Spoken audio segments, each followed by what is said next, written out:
日前就係謝天華45歲嘅牛一，佢太太天娜特登喺灣仔一間日本餐廳包房幫佢搞生日 party。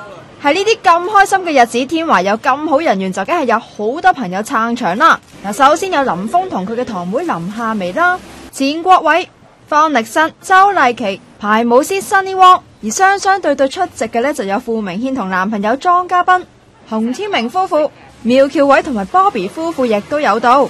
阿天華就話呢，生日願望最緊要都係身體健康，工作呢就越做越多，越做越好啦。